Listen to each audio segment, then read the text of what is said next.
আসসালামু আলাইকুম, মজার রান্নাঘর থেকে আপনাদের স্বাগতম। আজকে আমি আপনাদের দেখাবো চিংড়ি মাছ দিয়ে মিষ্টি কুমড়োর শাকের রেসিপি। আর এভাবে করে মিষ্টি কুমড়োর শাক রান্না করলে কিন্তু খেতে খুবই মজা লাগে। তাহলে চলুন আমার ছাদ বাগান থেকে মিষ্টি কুমড়োর শাক নিয়ে আসি। এই শাকগুলো কিন্তু টাটকা, এগুলোকে যখন চিংড়ি মাছ দিয়ে রান্না করা হবে এগুলো কিন্তু খেতে খুবই মজা লাগবে। আর এই শাকটাতে কিন্তু প্রচুর পরিমাণে ভিটামিন আছে।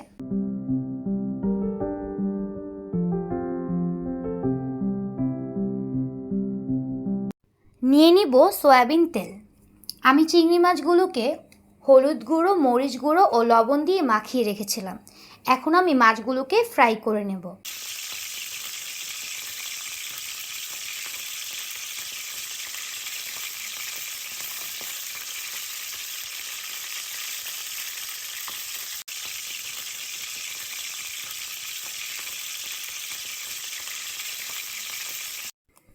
আমার মাছগুলো কিন্তু ভাজা হয়ে গিয়েছে। এখন আমি মাছগুলোকে তুলে রাখব।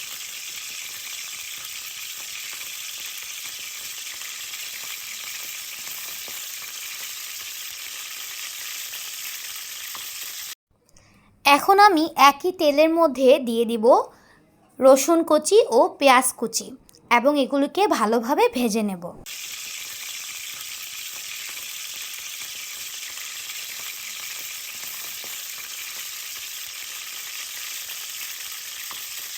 আমার পেঁয়াজটা কিন্তু হালকা ব্রাউন কালার হয়ে এসেছে।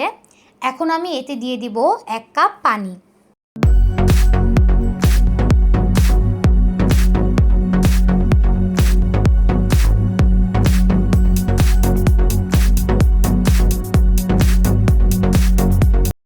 এখন আমি এতে দিয়ে দিব 1 চামচ আদা রসুন বাটা,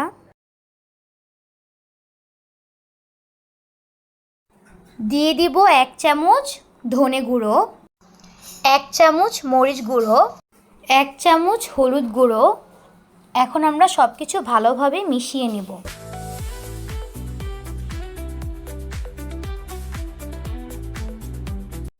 মশলাটা কষিয়ে নেবার জন্য আমরা কিছুক্ষণের জন্য ঢাকনা দিয়ে ঢেকে দিব। আমার মশলাটা কিন্তু কষানো হয়ে গিয়েছে। তারপর আমি দিয়ে দিব আলু ও শাকের ডাঁটাগুলো। শাকটা আমি পরে দিব, যেহেতু শাকটা অনেক নরম হয়।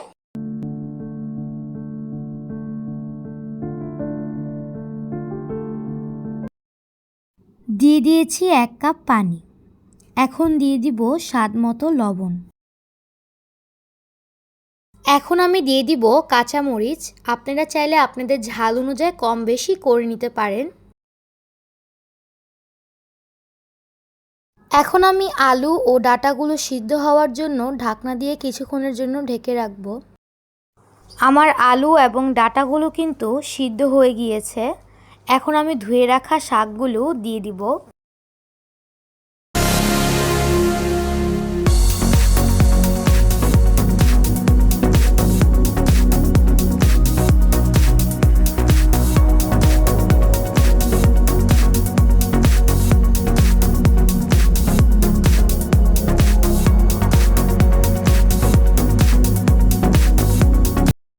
আমি কিন্তু সব কিছু ভালোভাবে মিশিয়ে নিয়েছি এবং আমার শাকটাও কিন্তু ভালো করে সিদ্ধ হয়ে গিয়েছে।